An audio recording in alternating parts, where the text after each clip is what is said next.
Me diz uma coisa, como os fatores que estão ao seu redor no seu ambiente afetam a sua tomada de decisão? Você acompanha isso e tem clareza de como isso te afeta?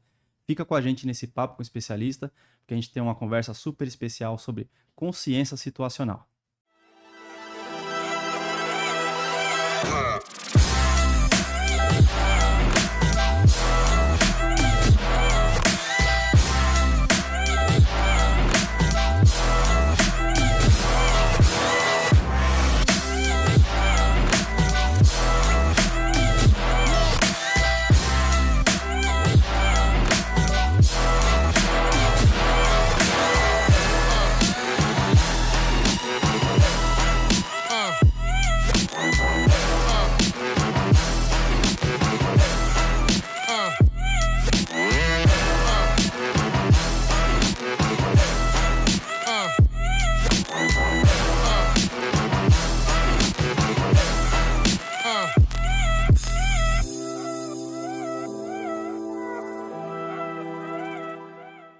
Fala galera, tudo bem? Estamos aqui em mais um Papo com Especialista, o programa do Fórum de GR, onde recebemos aqui o pessoal que participa conosco nas nossas comunidades e alguns convidados ilustres Especialíssimos. aqui, especiais, para a gente trazer alguns temas aí de interesse do nosso público e falar um pouquinho a mais sobre esses temas e como isso se conecta aí com o nosso dia a dia. E para falar aqui com a gente hoje, eu trouxe o Max Madruga. Bem-vindo, Max. Obrigado, Fabrício, obrigado. É uma Bem-vindo. oportunidade, uma honra estar aqui com vocês hoje. Prazer é nosso. Prazer é nosso. E o Thiago Uli. Bem, Thiago, bem-vindo. Tudo bem, muito obrigado, uma boa noite a todos. É um prazer estar aqui com vocês. Prazer é nosso. E aí, Fabrício, antes da gente começar o papo aqui, vamos pros recadinhos? Já? Tá chegando, o que que tá chegando Olha, aí? você que está nos assistindo aqui não está sabendo ainda, primeiro que você está em Marte, você está mal informado. A gente está aí há poucos dias do nosso, tá na tela, encontro presencial do Fórum de GR, o nosso evento que reúne os profissionais do nosso mercado, de mercados correlacionados, de transporte, logística, de tecnologia, para falar de temas muito importantes para a nossa área. Esse ano a gente vai falar de legado, que a gente tem falado aqui já nas últimas edições do Papo. Então, se você não está sabendo, estou te informando, esse evento é muito importante para quem está no mercado. Então, dá uma olhadinha se ainda tem vaga disponível. Como tá próximo, a gente tá gravando um pouquinho antes, não sabemos, né? Pois é. Normalmente tem esgotado, então aproveite, garanta a sua vaga se ainda estiver disponível. Acho que é um lugar ali que com certeza você vai ter um network qualificadíssimo, as melhores empresas aí trazendo soluções para essa nossa área de gestão de risco e afins. Então esteja lá, aproveite a oportunidade para falar com profissionais Desse do nível, calibre aqui, desses que participam aqui com a gente, nas nossas outras iniciativas, então garanta aí. E já estamos tratando também, um pouquinho mais para frente, aí em agosto, sobre os eventos pré-carga, né? exato, que é um evento mais focado na questão logística mesmo, fala de roubo de carga, de prevenção de acidentes, também de segurança em centros logísticos. Então já fica antenado, principalmente nas nossas redes sociais, tanto do Fórum de GR quanto do Pré-Carga, para saber a programação completa, quem são os convidados, os painelistas, sempre trazendo grandes painelistas, autoridades no assunto, tanto da área pública quanto da privada, então vale a pena você acompanhar. Se você não conseguiu, de repente, se inscrever para o Fórum de GR por algum compromisso, garanta o seu lugar no Pré-Carga, que tem mais tempo para você se organizar. Bacana. E eu queria aproveitar também e agradecer a todos os apoiadores, É né, que estão importante. conosco, tanto nesse evento agora do Fórum, quanto no Pré-Carga, nas outras iniciativas do ecossistema, né, do Fórum de GR, que nós criamos. E nosso muito obrigado por fazer acontecer e tomara que a gente consiga seguir aí nessa jornada de dar mais protagonismo para essa nossa área de gestão de risco, de segurança e todas essas que estão conectadas aí em prol do bem e de a gente ajudar, talvez, o que a segurança pública precisa ali de apoio, né? Então, muito obrigado por todas as empresas que estão conosco, aquelas que porventura queiram participar, depois nos procure, ainda há espaço, tem perfis diferentes de evento, de iniciativa que nós fizemos, buscando acomodar cada desejo aí de visibilidade que vocês tiverem, tá bom? Então, estamos à disposição e vai ser um prazer ter mais empresas ali conosco fomentando isso, né? Certamente. E aí, mais algum recado? Vamos deixar para o final. A gente tem, Tá bom. tem Então, bastante vamos... conversa aqui para hoje. Então tá bom, vamos ao que importa, vamos falar aqui do papo de hoje. Eu vou pedir, Max, vou começar por você. Antes só da gente entrar aqui no tema, queria testar o seu poder de síntese. Você fazer uma apresentação. Se porventura tem alguém que ainda não o conhece, quem é o Max? E depois a gente deixa também, lógico, a LinkedIn aqui de vocês para a galera se conectar. Maravilha, Léo.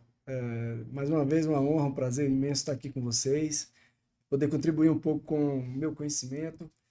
E falando um pouquinho de mim, eu me chamo Max Madruga, eu sou advogado, sou consultor na área de gestão de risco e segurança corporativa e tenho uma passagem por mais de 2 décadas como executivo de risco e segurança em algumas grandes empresas do mercado. Acho que foi bem pequeno, hein? Bem. Foi melhor do que a encomenda. E você, Thiago? Para quem não conhece ainda, quem é o Thiago aí? Boa pergunta. É difícil responder essa pergunta, né? Parece simples, né? Parece simples, cara. É de pergunta de terapia isso aí. Eu me lembro quando eu respondi ela pela primeira vez. Mas não, brincadeira. Bom, eu sou o Thiago Uli, eu trabalho há aproximadamente 9 anos no setor de inteligência corporativa, risco e inteligência corporativa. Tenho a formação em relações internacionais, tenho um mestrado nessa área e eu tenho desenvolvido trabalhos também com associações como a ACES International, em que eu assumi algumas posições na diretoria como liderança jovem, né, Next Gen, e também algumas outras posições em Risk Intel mesmo, que é como a gente chama inteligência e risco. Isso com o pessoal de fora, né, mas traduz dessa maneira aqui para o Brasil. Então, mais ou menos por aí, né? Bastante coisa, mas acho que dá para resumir dessa maneira. Legal, boa. Tá um momento bem oportuno, né, para relações internacionais. Essa bagagem aí deve estar ajudando bastante, né? Acho que eu falo com os meus colegas que se formaram comigo, isso já há um tempinho, que eu acho que não há, infelizmente, na verdade, né, tem um momento muito crítico no mundo em que a gente acaba sendo chamado para tentar responder algumas perguntas. Então, de um lado é positivo, porque a gente é acionado, e a gente tinha dificuldade de responder o que faz alguém de relações internacionais, né? Mas agora tem vários colegas dando essa resposta aí também por aí afora. O mundo aparentemente não vai ficar tão melhor assim como a gente tem visto. E a gente, antes de melhorar, no né? nosso meio de GR, a gente sempre fala muito que momentos de crise são grandes, na verdade, oportunidades de desenvolvimento, de reflexão, de estudo, de mudança. Acho que é muito parte do que a gente vai falar aqui também hoje, do tema central da conversa, que acho que a principal relação que a gente pode fazer para quem está nos assistindo, nos ouvindo e nunca ouviu falar sobre o tema aqui, eu acho que essa relação com a gestão da mudança, que foi um tema dos nossos eventos, né? Que a gente afeta o meio também nos afeta, tudo que está acontecendo ao redor. Acho que é um pouco disso que a gente vai falar hoje, né? Se quiser já apresentar um pouco do tema, Max, fazer um primeiro parágrafo aqui pra gente, o caput. Maravilha, vamos lá. Muita gente vai pensar que o tema consciência situacional é um tema novo, moderno. Não é, né? É um tema que já vem de longa data, talvez com alguns nomes diferentes, talvez com alguma roupagem diferente, mas que vem sendo tratado ao longo da história, né? Eu vou citar aqui uma frase bastante conhecida para quem opera na área de segurança, na área de risco, é uma frase de Sun Tzu, que ele dizia assim: conheça a si mesmo e conheça os seus inimigos e você não temerá o resultado de nenhuma batalha, de 100 batalhas. Nisso ele está mostrando a importância de você se conhecer e conhecer o ambiente onde você está operando, onde você está trabalhando, o que você precisa saber para que você saia vencedor de uma batalha. Transferindo isso para a área da gestão de risco, o gestor de risco, independente de qual área, de qual pilar ele usa para fazer o seu mapeamento de risco, a sua tomada de decisão no sentido de proteger o bem que ele precisa proteger, ele precisa conhecer o ambiente, ele precisa conhecer as potencialidades da empresa onde ele está, ele precisa conhecer a operação que ele vai desenvolver e precisa conhecer os riscos que estão expostos ao longo dessa operação. Então, a consciência situacional é um tema que envolve nada mais, nada menos do que você ter uma visão clara do teatro de operações, partindo de si próprio até os riscos que você precisa conhecer para que você tome as medidas corretas para que evite qualquer problema, que evite perdas. Então, esse tema é um tema bastante interessante. Eu acho que a gente vai ter bastante coisa para conversar e falar aqui para essa audiência com vocês. Legal. É importante eu... Vou até começar então já com uma... Pode ser uma provocaçãozinha aqui. Vamos lá. A gente está falando muito dessa questão, né, de você, além daquele básico do que você acompanha na operação, estar ligado nesses acontecimentos, sejam econômicos, políticos, tudo que está acontecendo aqui e fora, né? Hoje tudo mais conectado. E a gente vive numa era do conhecimento raso. Não sei se é o melhor termo, mas vou usar ele aqui. Por exemplo, eu acho que eu entendo de geopolítica porque eu acompanho pequenos shorts numa rede social. Como que vocês veem isso? Lógico, não estou falando aí no mercado, nas pessoas que vocês costumam lidar. Como que está essa questão? Que nível de aprofundamento a pessoa precisa ter? Tem alguma forma dela fugir dessas leituras mais enviesadas? Se quiser começar, fica à vontade. Maravilha. Quando o Thiago traz para as ferramentas eu vou fazer tecnológicas... só uma introdução, porque a gente está com um mestre aqui do lado. Né? Então tá bom, vamos lá. Mas o maior risco do profissional hoje em dia é a sensação de que a experiência do passado é suficiente para ele tomar decisão nos dias atuais. Né? Ele achar que o que ele aprendeu e o que ele viveu vai ser suficiente para que ele desempenhe a função dele daqui para frente. E isso é o maior erro de qualquer profissional.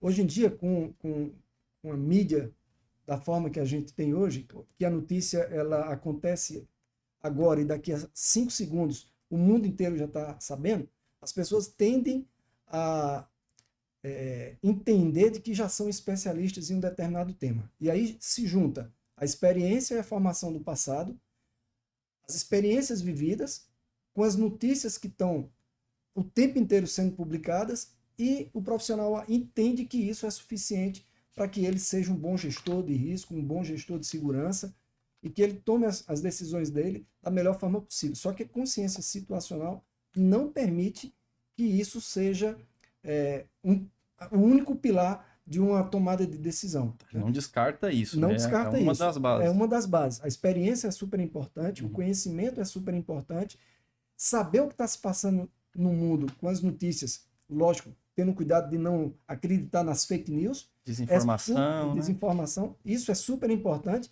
E aí, com base nisso, ele tem que tomar as decisões deles. Mas existe método e existe outros critérios que são de suma importância para que ele tenha consciência do todo, tenha consciência situacional. E aí eu vou pedir para o meu amigo Thiago aqui, que é um especialista, falar um pouquinho mais e abordar essa parte do que fazer depois que eu tenho a experiência, a qualificação, a notícia, para que a gente tenha uma consciência situacional da operação que a gente conduz. O Max está sendo muito simpático, né? Me chamar de especialista. Eu sou, no máximo, um curioso. É um tema muito importante, porque vocês trouxeram algumas expressões, como, por exemplo, fake news, desinformação. Tem uma série de classificações no meio disso tudo. E eu acho que mais do que esse conhecimento raso, né, as notícias que são bem... Existe uma competição, né, para quem publica primeiro.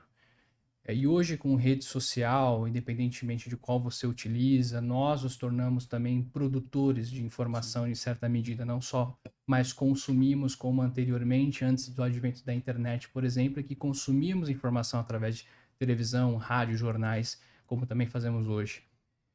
Isso coloca em xeque um pouco do nosso nível de capacidade analítica crítica, porque você também está sob pressão em reportar alguma coisa de maneira rápida, porque provavelmente, aí estou trazendo a discussão para dentro de uma sala de crise ou um centro de segurança, né, de monitoramento, como um SOC da vida, coisas assim, que você também precisa informar rápido.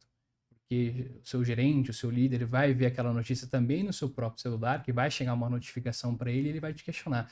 E aí? Por que eu não estou sabendo através de vocês, né? Então, essa é um ponto muito, muito interessante, porque existem algumas metodologias, alguns métodos de você tentar evitar que isso te atrapalhe na hora de tomar a decisão. Eu vou introduzir um nome aqui, uma expressão que é do Open Source Intelligence, que é a inteligência de fontes abertas. Ela é uma das disciplinas, alguns vão dizer que ela é uma das fontes de como você coleta informações e dados para transformar em inteligência. Eu gosto de ver ela como disciplina porque ela tomou dimensões hoje a nível global no debate da própria comunidade de inteligência, que é você aprender a seguir todo um ciclo, né, uma disciplina ali de como você coleta e processa e organiza esses dados, porque a gente tem muita coisa de fontes abertas, fontes públicas, mesmo que comercialmente disponíveis. Como é que você navega tudo isso na internet, por exemplo? A gente está falando só da superfície, tá? Não estou falando de questões relacionadas a dark and deep web, né?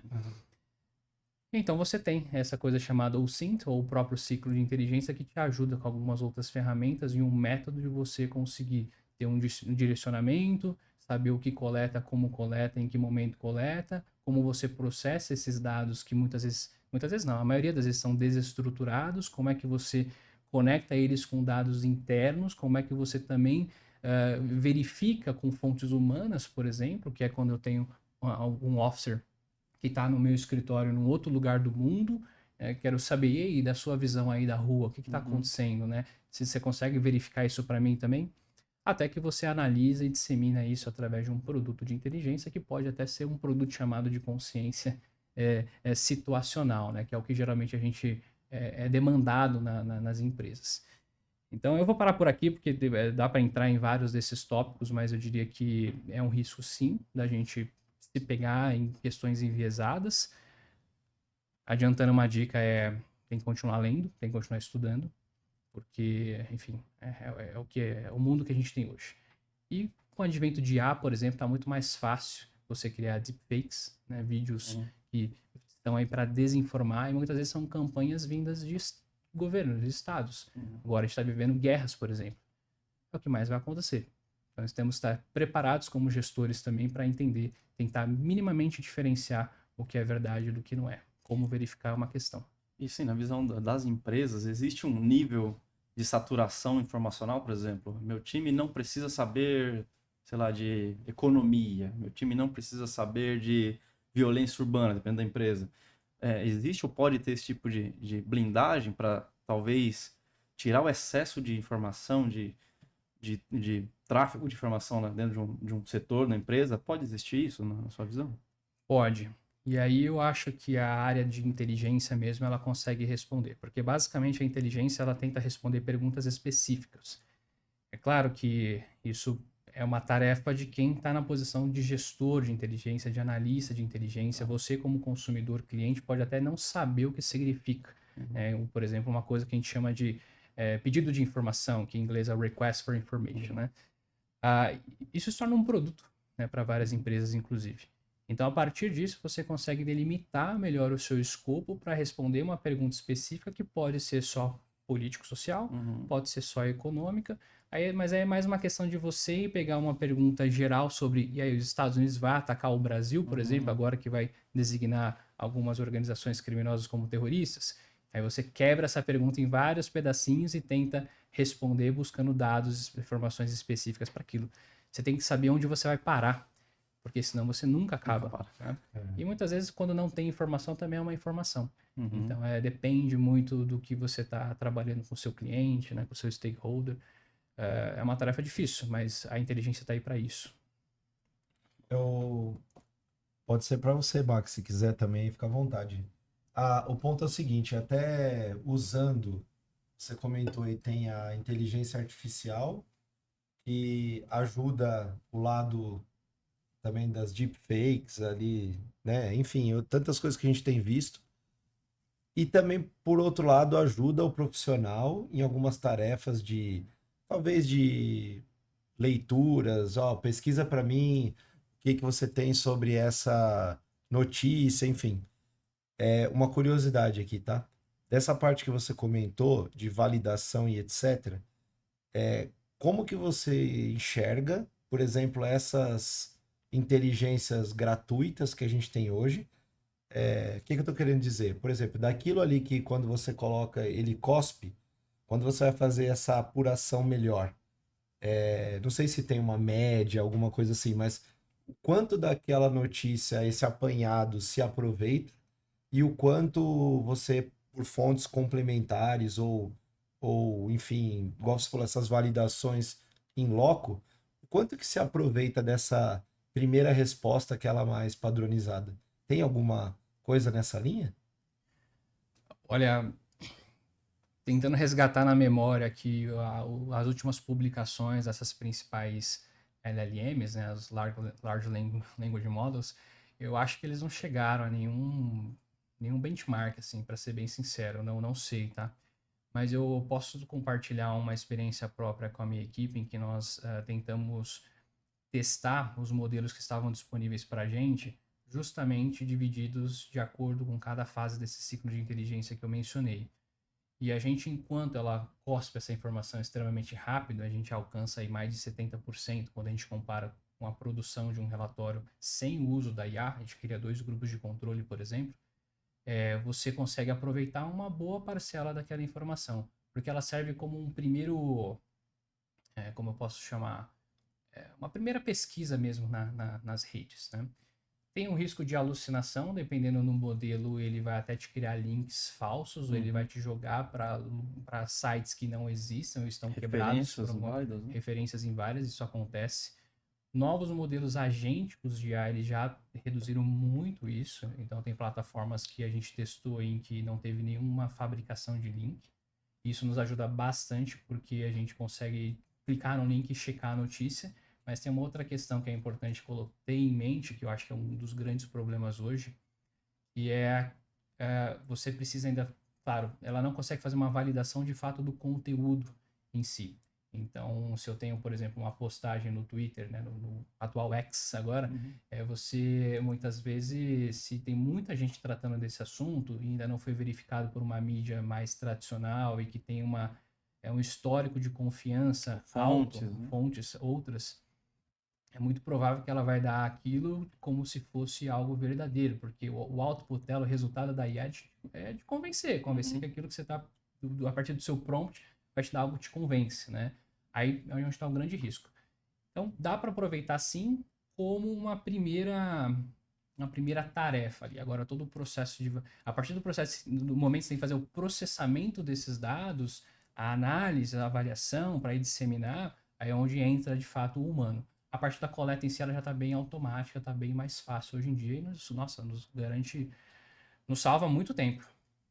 A gente conversou um tempo atrás aqui com uma grande fera e o Max até encontrou com ele lá, o Renato, lá na nossa imersão, né? E ele tava falando basicamente isso, né? O que a gente, falando a gente, não nessa cadeira que usa a ferramenta de uma forma mais intensa, aquela que a gente acha que tá vindo mastigado e etc., é uma fonte realmente que não está equilibrada para trazer o que você precisa. E ele deu vários exemplos, né, de como você também treinar e montar, ou seja, por exemplo, com a experiência da empresa, com arquivos da empresa, com os históricos de análise, você fala, olha, avalie, mas sobre esse repertório aqui que eu estou te informando, o quanto isso faz diferença, né? Então, fica esse alerta para o nosso público que às vezes acha, eu tô lá num Copilot, tô lá num chat, enfim, e acha que aquela primeira resposta ali vai salvar a vida dele. Então, fica esse alerta, procure se informar, validar, porque senão, se ficar nessa primeira camada, a chance de depois passar uma vergonha logo na frente é grande, né? Léo, eu queria conectar essa fala do Thiago e a sua fala, e a do Fabrício também, com especificamente o tema da consciência situacional. O homem de inteligência e o homem de risco, eles não tomam decisão. A tomada de decisão não é deles, mas eles têm uma missão muito importante dentro da estrutura da empresa, que é subsidiar o tomador de decisão com a informação correta. O cara que vai tomar a decisão, o cara que tem o poder da caneta, ele precisa entender que a tomada de decisão dele tem que ser baseada em fatos reais, concretos, apurados, confirmados.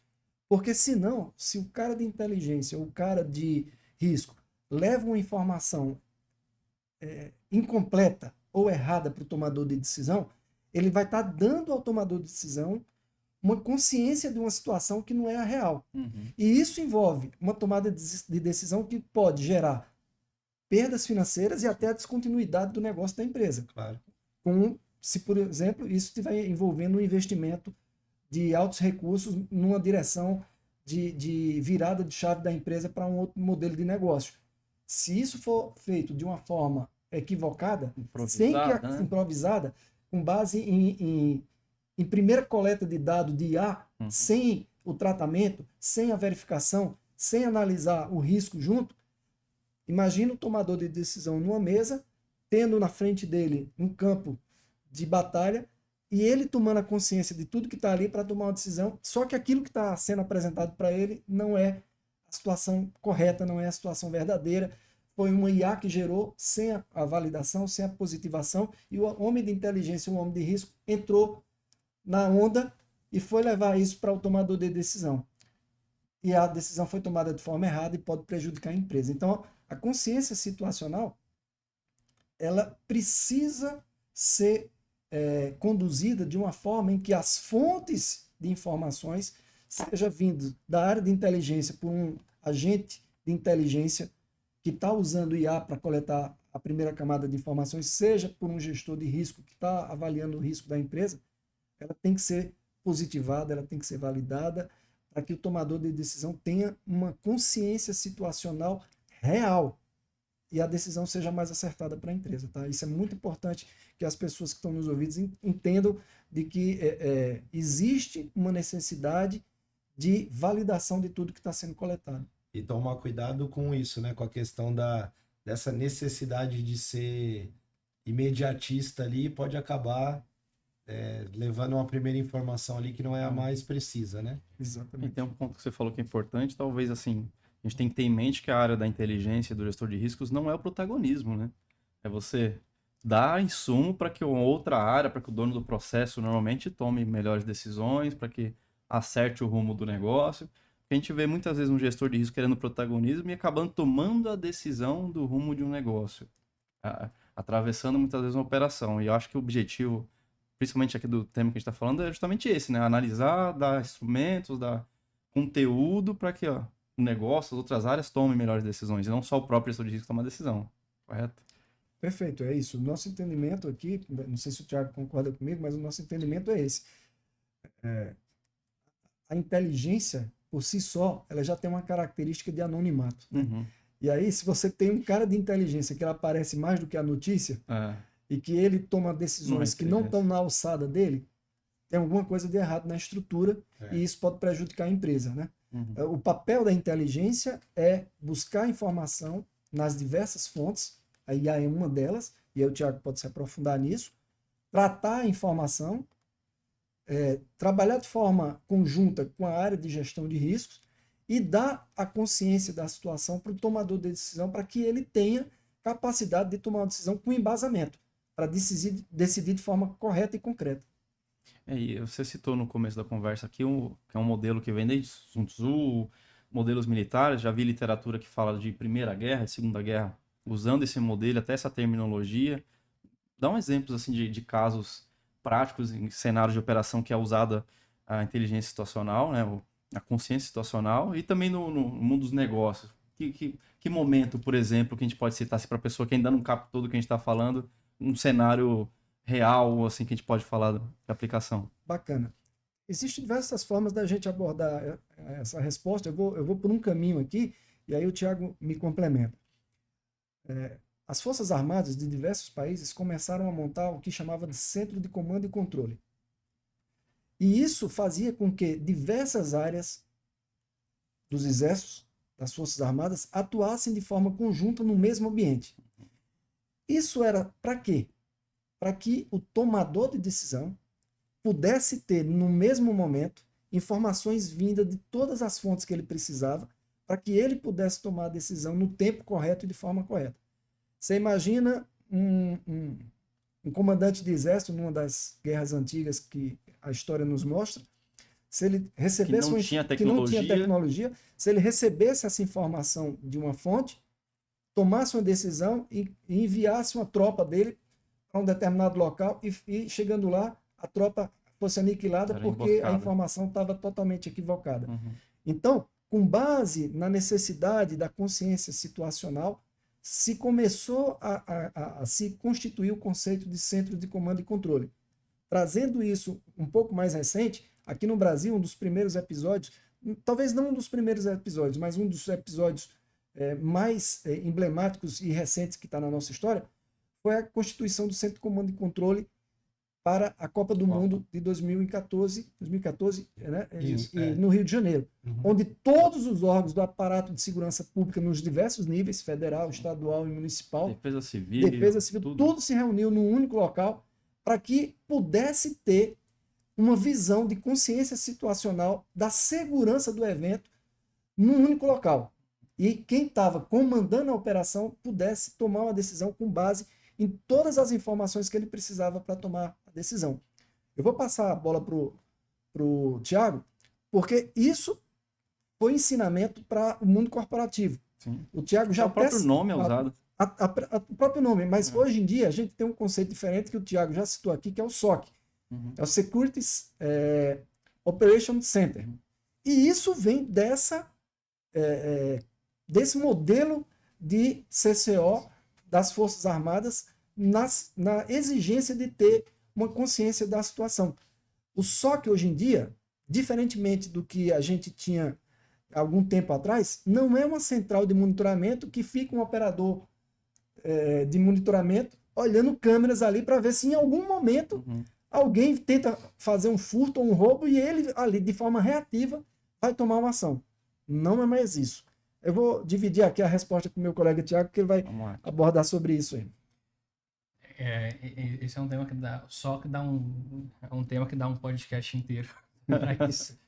Mas eu diria assim que, só voltando a um tópico do Max, antes de eu entrar nesse assunto, e eu acho que é um momento oportuno quando a gente trata da segurança corporativa, o próprio conceito de risco, ele se difere de algumas coisas, como, por exemplo, a ameaça. Até tomei nota sobre isso. E quando a gente fala em risco, a gente está falando da intersecção de 3 grandes variáveis, que uma delas é a ameaça, outra dela é a vulnerabilidade e também você tem o impacto.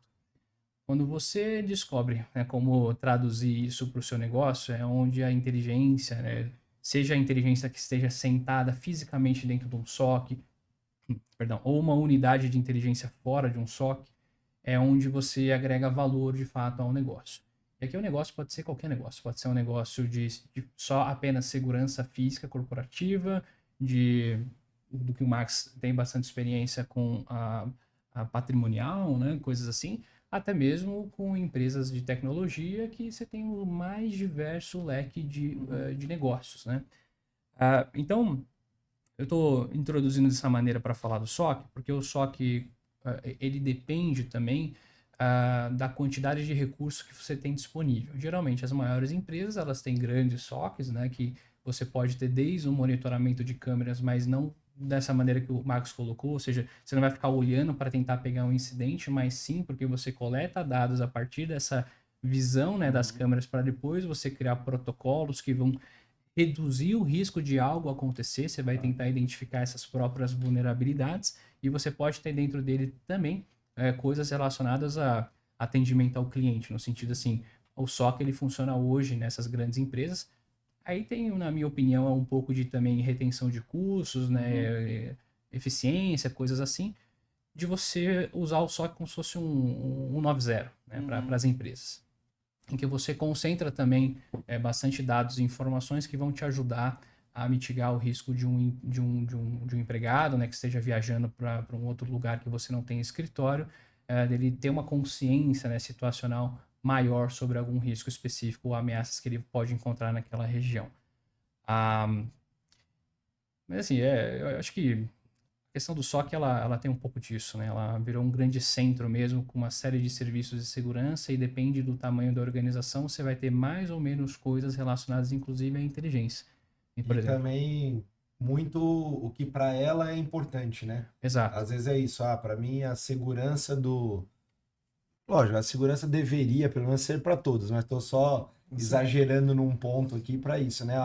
A segurança desse meu representante que está indo para um outro país é prioridade. Ou não, quero estar mais atento a questões que podem impactar o meu fluxo de importação, exportação. Acho que tudo isso, né, também vai muito do negócio. Também, e responde à pergunta do Fabrício anterior sobre como é que eu também diminuo um pouco do escopo, né? O que eu escolho que eu vou monitorar, o que eu escolho que eu vou passar, já que a gente tem muita informação rolando. É exatamente isso, Léo, porque assim, se você pega uma empresa que ela tem dentro do seu SOC um serviço de suporte a viajantes, você pode também selecionar assim, bom, só vou dar suporte para as pessoas que estão no nível de executivos. É questão basicamente de recursos, né? Sim, priorização. Priorização. Isso é muito comum e eu acho que não sei se existe um certo ou errado. É claro que a gente tenta sempre, como segurança, proteger a todos. E dependendo da crise que estiver rolando, isso vai acontecer. Só que existe priorização, né? Então, eu não sei, Max, o que você acha sobre isso, mas eu penso dessa maneira, assim, né? Só que ele tem essa característica que pode ser bem descentralizado, inclusive. Né? Eu vou tentar dar 2 exemplos muito concretos. Eu tive recentemente um SOC de uma multinacional, visitando um amigo lá, e eu não vou me recordar ao certo, mas eu acho que tinham 20 monitores, duas fileiras de 10 e 10. Só 4 monitores tinham câmeras. Todos os outros monitores, os outros 6, eram dados. E aí, qual é a área de segurança que atua sem a consciência situacional? Usando o exemplo do Thiago aqui. É aquela em que o funcionário da empresa é sequestrado e ele vai reagir a esse sequestro. Ele vai atuar para tentar solucionar um problema. Qual é a empresa que tem um SOC que atua com a consciência situacional? Um dos monitores lá, por exemplo, emite dados da compra de passagem de lideranças da empresa para áreas fora daquela cidade. E aí ele vai ver, opa, o Léo está viajando para a cidade tal. A cidade tal está vivendo um momento muito turbulento na segurança pública, um momento muito turbulento de criminalidade urbana, de crime organizado, e eu tenho um alto executivo da empresa indo para aquela cidade. Eu não vou esperar que o sequestro aconteça para eu tomar reação. Eu vou planejar a proteção deste funcionário desde o momento do embarque dele até o momento em que ele pisa no solo daquela cidade, motorista, carro blindado e outras medidas que se façam necessárias. Eu estou tendo agenda para onde ele vai ficar hospedado, se precisa de uma segurança pessoal. Então eu estou tendo consciência da situação. Eu deixo de ser reativo e passo a ser preventivo. Eu estou tendo consciência situacional do que está acontecendo na minha empresa.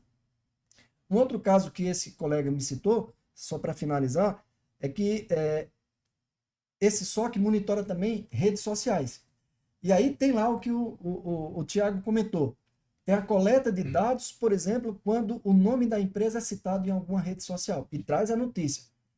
Trouxe uma notícia de alguém, entre aspas, xingando a empresa? Vou monitorar. Isso está se repetindo? Isso está crescendo? Isso é um volume grande?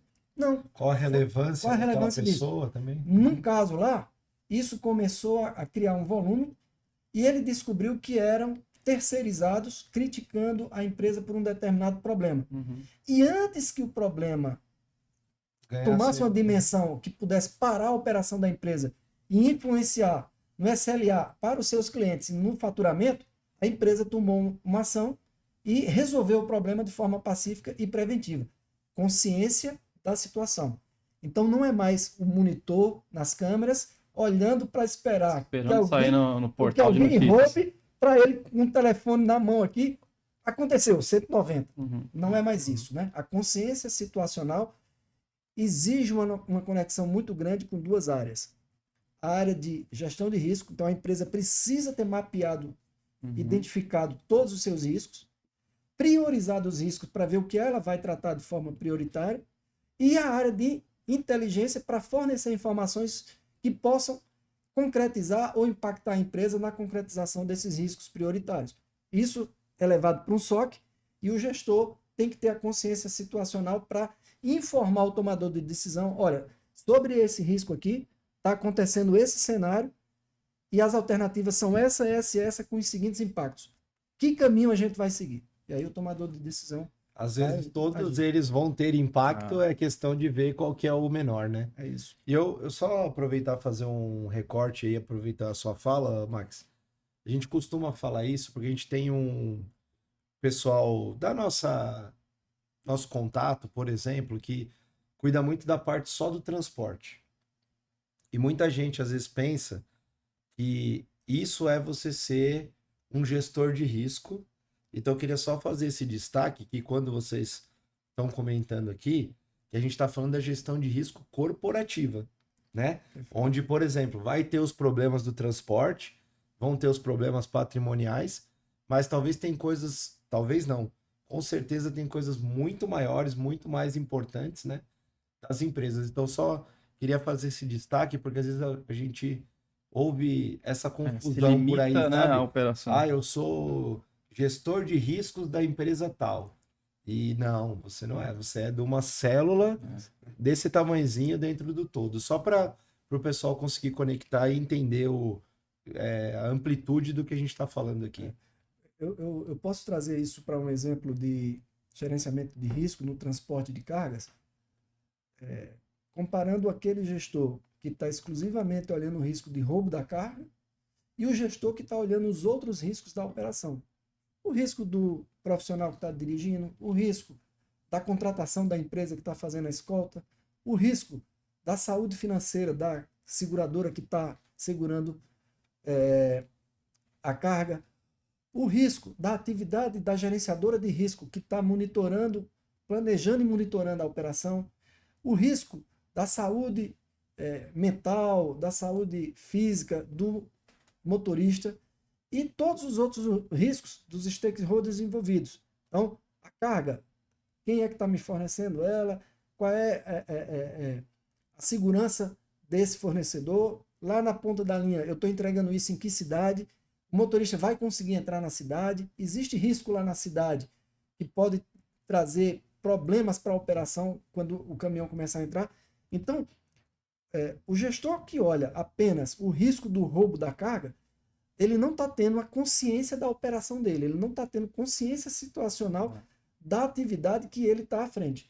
E ele precisa olhar de forma macro todo o mapeamento de risco na cadeia de valor da atividade que a empresa desenvolve e buscar informações da área de inteligência para tudo isso aí, para que as tomadas de decisões sejam assertivas. Com certeza, essa é uma abordagem que a gente levou muito lá para o nosso programa do GRA, que é provocar esse profissional de GR para que ele olhe para o objetivo da companhia, o objetivo do cliente dele, muitas vezes, se ele é um consultor, se ele é um prestador de serviço, não só olhar para o processo que ele está de frente, que às vezes é transporte, às vezes é armazenagem, às vezes é segurança patrimonial, mas olhar para os objetivos do negócio ou do mercado quando ele é um prestador de serviço, né? Então, olhar todos esses riscos Começa a falar mais com a estratégia. Né? Exatamente, e acho que está muito ligado com esse nosso tema aqui, que é realmente ver a situação por completo, não só a situação do hoje, daquele processo, daquela faixa do problema, é o processo inteiro, que muitas vezes o transporte é um pequeno pedaço do processo logístico que é gigantesco. Então ele só está olhando um trechinho ali de uma milha, muitas vezes, de um processo que é multinacional, né? Que tem vários modais, que tem várias empresas envolvidas. Acho que é muito da abordagem que a gente trouxe e a gente foi muito feliz. A gente, lógico, foi pesquisar para isso, né? Para chegar nesse modelo. É muito essa abordagem que a gente tem provocado do profissional de gestão de riscos, olhar para o processo como um todo, para a companhia como um todo e talvez até para o mercado como um todo e não só para o ambiente do dia a dia dele.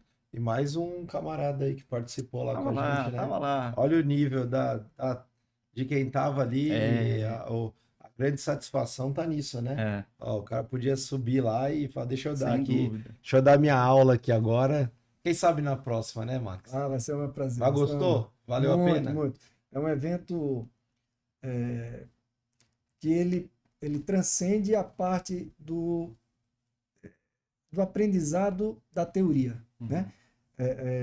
Os profissionais que estiveram lá palestrando no evento, eles passaram para a gente uma visão muito mais de gestão e mostrando para todo mundo que estava ali de que o profissional que está exclusivamente olhando o risco da sua área, ele nunca vai ser chamado para uma reunião de tomada de decisão e sempre vai estar reagindo a outros riscos que ele não participa porque ele não consegue ter essa visão situacional da empresa, não consegue olhar o negócio da empresa como um todo. Ele está sempre olhando o risco da operação, o risco da atividade, o risco do transporte, do armazenamento. E aí ele não se integra à área estratégica da empresa, não é visto, não é chamado, não participa da mudança e vai estar sempre como reação a um evento de um risco que ele não pôde opinar porque ele não tem uma visão de consciência como um todo. Tem um ponto aqui, você fala, por favor, sobre previsibilidade. Esses dias foi até perguntado, mas vocês estão adivinhando o futuro? A gente tem que ser pessimista na gestão de riscos, né? Mas eu acho que a questão que é ter previsibilidade do que pode acontecer, de possibilidade, onde a gente, na gestão de risco, a gente trabalha muito com probabilidade, né? Uma das matrizes que a gente usa, mas acho que quando a gente fala de consciência situacional, a gente está falando talvez mais até de possibilidades, né? Vocês concordam com esse meu ponto de vista? Que a gente tem que analisar o que pode acontecer, não só se é muito factível ou pouco factível, mas tem que imaginar que certos cenários são possíveis. Eu tô caminhando aqui, certo ou não? Essa é para mim, tá? Eu acho que o Marx ele trouxe um exemplo do sequestro que eu fiquei pensando aqui que ele casa bem com a ideia da intersecção do risco, né? Da ameaça, vulnerabilidade ou impacto. E sim, você tem, por exemplo, na área de inteligência, eu sempre me esqueço o nome dele, que é uma autoridade nos Estados Unidos que ele, durante a invasão dos Estados Unidos no Iraque, ele apontou 4 classificações de risco, que é o risco conhecido, que é o risco não conhecido, que aí tem o risco que você não sabe que existe, o risco que você sabe que existe, alguma coisa assim, né? É uma sopinha, é interessante, quase que um trava-língua em inglês quando ele disse isso, mas foi para justificar, olha, tem muita possibilidade, né? E de fato tem. Então, quando você coloca na matriz de risco, você quer dar ali a priorização àquilo que você precisa, olhar com mais atenção, mas você tem todo um leque, uma ampla gama ali de outros, uma miríade de risco tão grande que você não consegue observar de uma maneira geral. Assim, na verdade, não de uma maneira geral, você não consegue nem imaginar que existem riscos, que são aqueles que você não está vendo. Mas é por isso que a consciência situacional, o monitoramento constante, ele é importante, porque você vai calibrando essa sua priorização a partir do risco que você observou de acordo com a ameaça, a vulnerabilidade, quão exposto você está, né? Qual que é o seu apetite ao risco? Através desse tipo de coisa, né? É o que eu percebo, que eu tenho percebido, né? E ainda mais agora com bastante informação rolando, cada vez mais difícil de você monitorar tudo. E até a maneira como você comunica isso, né? Então, na área de inteligência, você tem uma coisa chamada, que você introduziu, que é a linguagem probabilística, que é você dizer, olha, tem alguma coisa aqui que ela tem a possibilidade real de acontecer. A possibilidade real de acontecer é diferente de provável, ou tenho quase certeza de, né? Isso é uma coisa que, bebendo aí da água dos militares, foi introduzido pela OTAN, né? Justamente porque tinha confusão na hora de interpretar o que o risco significava. Então, para cada uma dessas expressões, você também joga ali um peso do próprio risco. Você coloca ele em grupos de risco, né, de 0 a 5%, 0 a 10%. Depende de como você vai fazer, a OTAN tem o seu método lá, né? Mas é por aí. Complementar, Max. Eu ia fazer só rapidinho, só aproveitar aqui o Thiago fazer uma pergunta. A gente falou um pouco ali dessa questão de tem que ter um limite até onde vai essa informação, obviamente de acordo com o que interessa para a empresa e tudo, mas só por curiosidade, como que você trabalha seus times, por exemplo, no sentido de também assim, olha, beleza, desenhamos aqui esse pacote, que é o pacote padrão, mas como que ele traz novos elementos? Continua essa busca? Vamos dar exemplo. O que eu estou querendo dizer? Talvez não sei te explicar tecnicamente, mas assim, como que você mantém esse time preparado para continuar buscando informações, buscando se desenvolver, para ele também cada vez mais ampliar essa capacidade de enxergar o que está acontecendo até fora desse pacotinho, vamos dizer, que já se tornou padrão dentro do software. Isso é muito importante e eu acho que tem um outro ciclo aí de pelo menos algumas outras dois ou três pontos. Uma coisa dessa eu aprendi com o Anderson Nakamura, inclusive, que ele foi o meu chefe durante um momento. E assim, você tem o início de um treinamento, porque a maioria das pessoas... Aí eu falo do Brasil especificamente, tá? Dificilmente você encontra pessoas bem qualificadas que vêm já com esse background de inteligência. Você encontra bastante militares, policiais, que agregam bastante também, mas o civil geralmente não. Por isso que a gente busca na academia, por exemplo, dependendo da demanda que você tem para o profissional. Você vai falar em idiomas, por exemplo, geralmente você encontra em cursos que tratam idiomas como o seu core, né? Então, o treinamento ele é muito importante, você traz esses conceitos todos da própria literatura, você mostra na prática o que significa, você mostra os produtos que você tem desenvolvido a partir disso, e aí tem uma série de nuances ali. Mas, por outro lado, que eu acho que é como é que eles conseguem se manter atualizados até na maneira como eles pensam, é através de treinamento de, por exemplo, cenários de crise, que a gente chama de drill, né? Uhum. Como é que eles poderiam lidar com situações extremas, que elas são difíceis de acontecer, elas acontecem. E tem aquela história assim, tem um zoológico de risco, né? Então você vai falar do Black Swan, vai falar do Rhino, várias coisas assim. Você prepara esses cenários num ambiente controlado, em que você vai exigir que eles exerçam uma capacidade de pensamento crítico um pouco mais avançada, para que eles não se acostumem com o nível de incidente que eles geralmente pegam no dia que estão acostumados, né? E aí a frase que o Anderson utilizou para mim naquele momento, que eu vou tentar reproduzir aqui, que é basicamente isso só funciona quando você quebra a automação. E olha que paradoxal.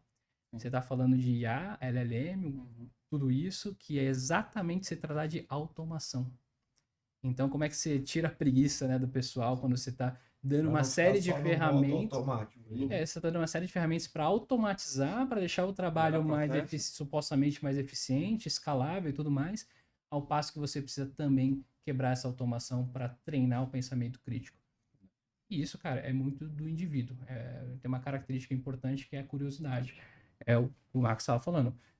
Trabalhar o tempo inteiro, né, sobre esse tema, estudar bastante, participar disso aqui, assistir isso aqui. Participar de fóruns específicos também, igual você falou, né? De comunidades que falam sobre isso, né? E aí é uma coisa importante até para o gestor, né? Quando o gestor olha para a sua equipe e fala assim, mas você vai perder o tempo aqui indo para um fórum tal para ouvir um bando de pessoal falando qualquer coisa. Exatamente isso, porque sempre você vai trazer alguns insights importantes, né? Então você tem que sair da sua casinha mesmo, tem que conversar com pessoas diferentes.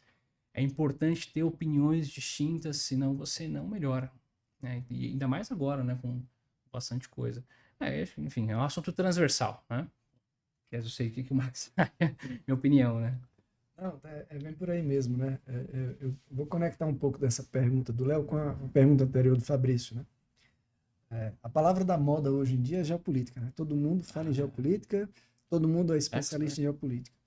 Só que a maioria das pessoas não consegue entender a consciência situacional conectada com a geopolítica mundial atual, né?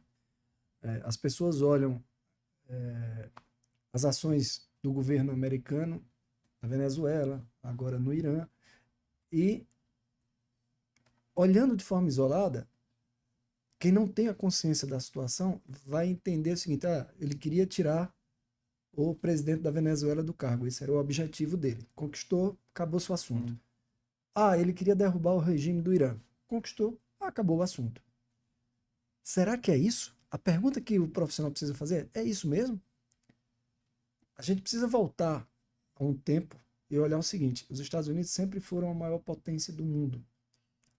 E, ao longo dos anos, foi perdendo espaço no comércio exterior, foi perdendo espaço em relação à capacidade bélica, foi perdendo espaço em relação à economia. E algumas coisas começaram a acontecer na geopolítica mundial que os Estados Unidos viram outros países crescer mundialmente de importância, crescer mundialmente na produção de insumos, na produção de tecnologia, na produção de armamento bélico, e chegou um momento que os Estados Unidos falaram, opa, eu preciso... Tô perdendo terreno, eu preciso tomar uma ação aqui. E o que é que eu preciso fazer? Então, todas essas ações que estão acontecendo, elas não estão acontecendo de forma pontual nem por acaso. Isso, quem está olhando o mundo sob a ótica americana, está olhando uma consciência situacional global de o que é que precisa ser feito para que os Estados Unidos voltem a ser uma grande potência. E aqui eu não estou entrando no mérito se a forma correta é guerra, se a forma correta é invadir um país e resgatar ou extrair de lá o seu presidente. Eu não estou julgando aqui o método nem a legalidade de como as coisas estão sendo feitas. Eu estou trazendo o tema para a consciência situacional. Então, existe um determinado líder de uma potência que viu o mundo mudar e que está querendo retomar a liderança e a dianteira da importância daquele país.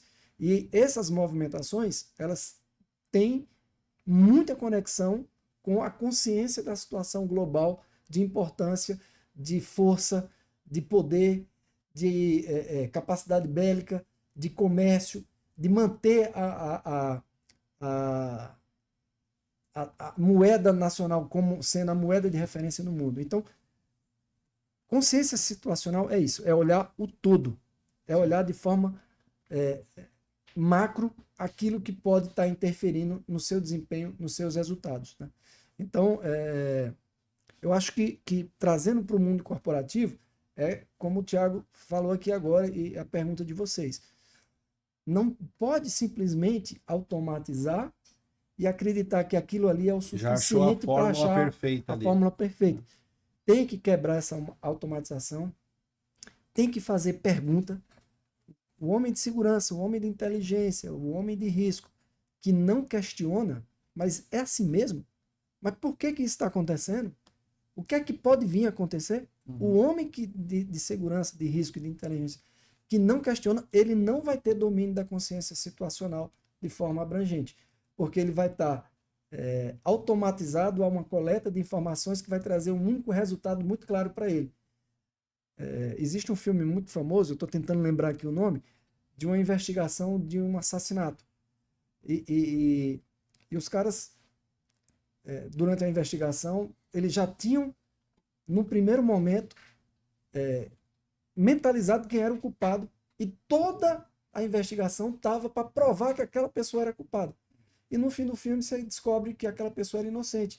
E eles não conseguiam enxergar isso porque eles não estavam conseguindo ver o crime, não estavam conseguindo ver a consciência da situação do fato que aconteceu, para que eles pudessem identificar o que de fato tinha acontecido e buscar o verdadeiro culpado da coisa. Então é isso, não ter de forma alguma essa automatização como uma condição de que isso é a realidade e que só esse primeiro resultado da análise é a única alternativa que se tem. 11 homens e uma sentença? 11 homens e uma sentença. Excelente clássico. Eu queria só adicionar esse ponto do Max, que o que ele está falando é uma coisa que a gente chama de viés de confirmação ou viés de pensamento em grupo, né? Bom. E eu queria dizer que quando a gente fala em quebrar a automação, estabelecer ali um programa, um treinamento para avançar no pensamento crítico, eu vou dar um exemplo próprio da equipe que a gente conseguiu formar.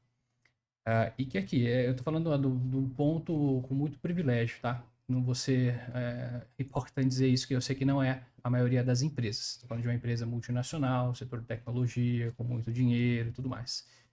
Mas algo que a gente percebeu ao longo dos anos foi que quanto mais você tem um time diverso e inclusivo, melhor é para você evitar esse tipo de coisa. Então, no time, além de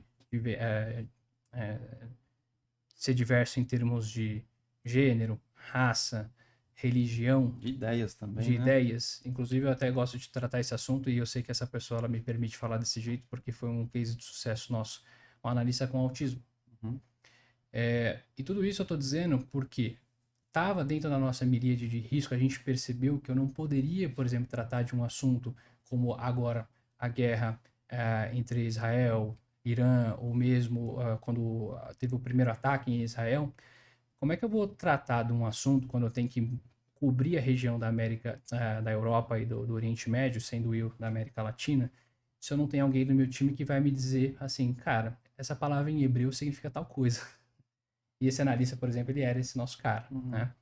É claro, aconteceu dele ter sido contratado anteriormente, explodiu a guerra, ele tem essa criação, essa sua origem, mas isso foi o que nos ajudou muitas vezes, até na capacidade de idiomas da própria equipe, de poder dar o suporte para nossos pares lá na região da Europa, e isso fez com que nós conseguíssemos, no final das contas, depois de um tempo, provar o retorno de investimento da nossa própria equipe, e quando teve momentos de corte, nós fomos os que sobraram, basicamente, né? Assim, né? Eu falo disso, é uma pena falar dessa maneira, mas é verdade. Você está dentro de empresa, existe competição, existe ego, existe uma série de coisas. Então, você também pensar nisso, dentro das dimensões e limitações que você tem, é importante. É por isso que a gente sempre trata desses assuntos, diversidade, inclusão, uma série de coisas, porque isso te ajuda. Eu estou falando que é a área de inteligência, mas a área de gestão e risco, com certeza, da mesma maneira, né? Vai fazer bastante diferença, com certeza. E aí, Fabrício? Tá louco, hein? Nossos recadinhos. Quase que a gente não para aqui, porque o assunto tá muito bom. Daqui a pouco a nossa produção aí começa a chutar a canela. Já começaram a apagar as luzes aqui. Mas antes que a gente seja expulso daqui, a gente tem alguns convites para fazer para essa nossa audiência. Para vocês já estão convidados. Espero vocês no nosso evento, lá no 6º encontro presencial do Fórum de GR. O evento dia 28 de abril agora, tá próximo, hein? Aqui em São Paulo. O evento que vai falar... Centro de Convenções Rebouças, né? Exato. O evento que vai falar de gestão de riscos, de cases de gestão, falar de legado que eu tenho principal, com ótimas palestras, expositores, né, líderes de mercado, um network, pô, desse nível aqui para cima. É só fera lá dentro. Então, cara, você que não tem ingresso ainda, dá uma olhadinha se tem disponível. Eu já nem sei mais, tá tão próximo do evento, dá uma conferida lá.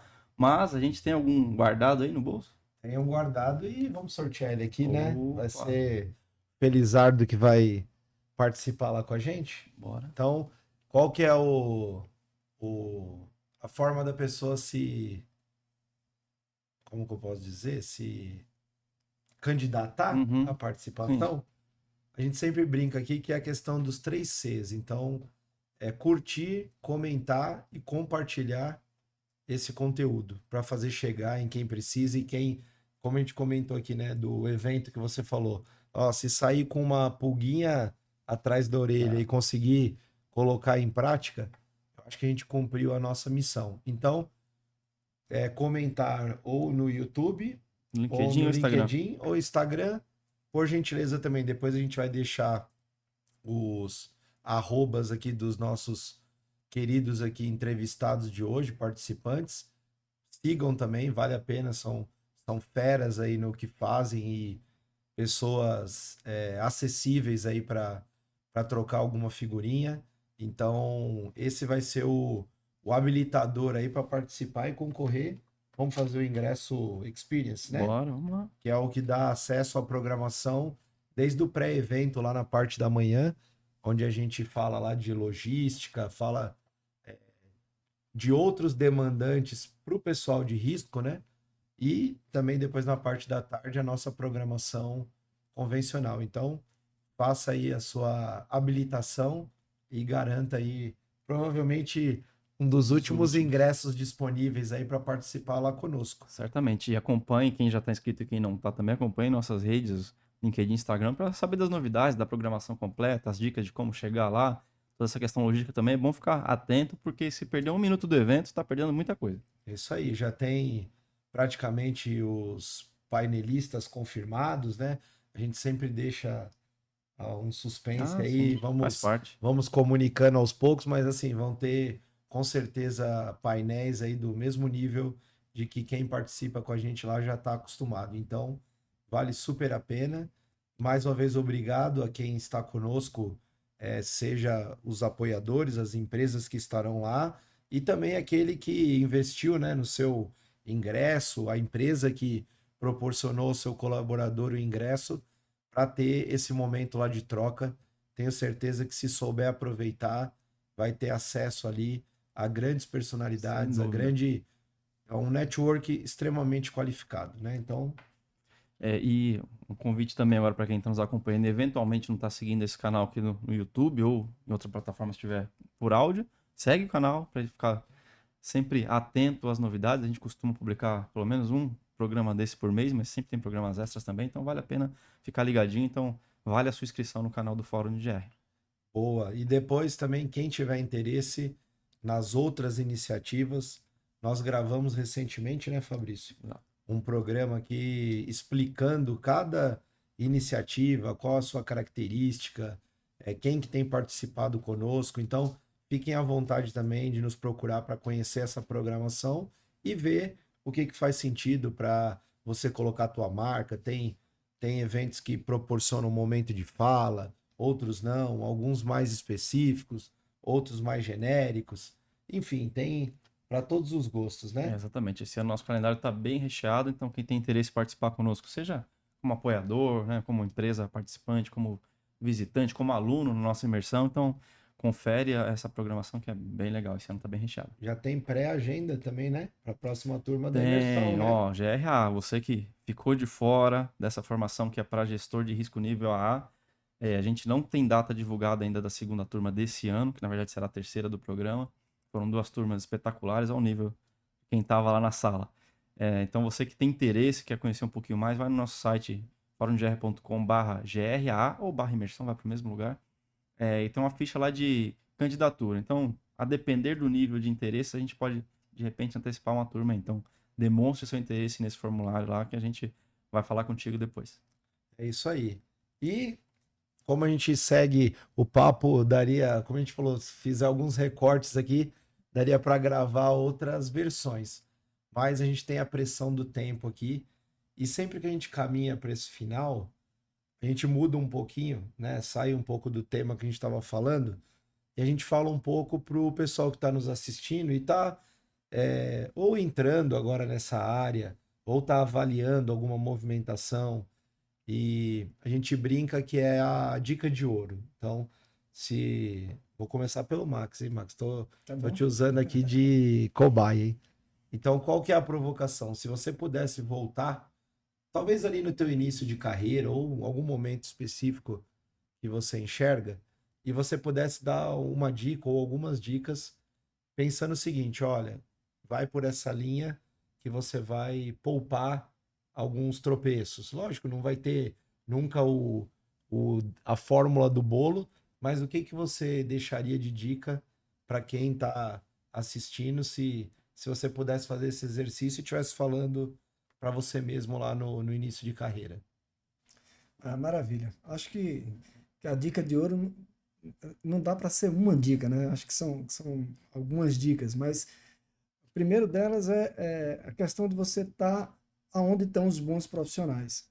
Então, manter um network de alto nível, participar de associações que reúnem profissionais do setor que você atua, participar de eventos promovidos por essas associações, por esses setores, porque você está junto de quem faz a coisa acontecer e está participando de momentos em que há troca de experiências, troca de conhecimento, vai fazer com que você seja visto, com que você seja lembrado, com que você tenha mais capacidade de conhecimento e que você possa tomar aí as decisões mais corretas para a tua carreira profissional. Então, eu acho que as dicas de ouro são: participe dos eventos, participe das associações que reúnem os profissionais do setor e busque as certificações que você precisa para que você conheça de forma profunda a área que você atua.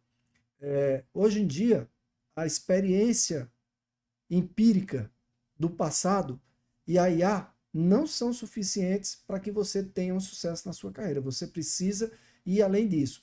E para você ir além disso é estudar, estar junto com quem faz a diferença e participar de eventos para que você possa se qualificar, se certificar na sua área e se apresentar como um profissional diferenciado no mercado. Excelente. Muito bom. Você, Thiago, se conseguisse fazer esse mesmo exercício aí. Sim, bem simples. O Max roubou toda a minha resposta. Eu aposto no estudo. Foi o que eu fiz e que eu gosto bastante. É um caminho árduo. Eu acho que para quem está começando, estudar idiomas é muito importante, ainda que tenhamos hoje uma série de ferramentas que traduzem até em tempo real. Não é a mesma coisa. Eu acho que amplia a capacidade cognitiva, inclusive, né, de você poder tratar de uma série de outros assuntos e absorver conhecimento de uma maneira até mais rápida. E eu reforço também o ponto do Max sobre você fazer esses contatos. É claro que no início é muito difícil, é assustador, você não sabe com quem você vai falar e como você vai abordar, mas isso é tentativa e erro. Então se exponha mesmo, faça, né, essas conexões. Hoje você tem plataformas que te permitem isso de uma maneira muito mais rápida do que tínhamos provavelmente quando nós começamos. E aí siga o pessoal aqui, né? Siga acompanhando, porque é conteúdo de altíssima qualidade e é questão de você quase fazer uma curadoria própria daquilo que é importante para você. Então eu diria que essa é a minha dica aí. E boa sorte para todo mundo.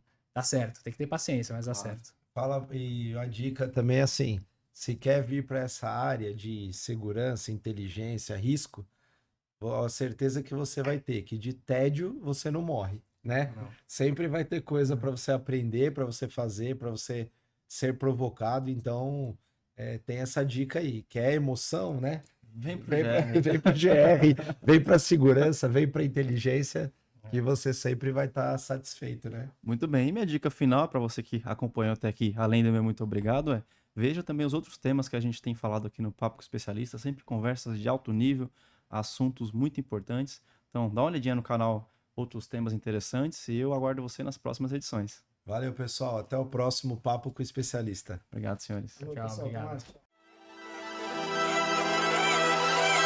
mais.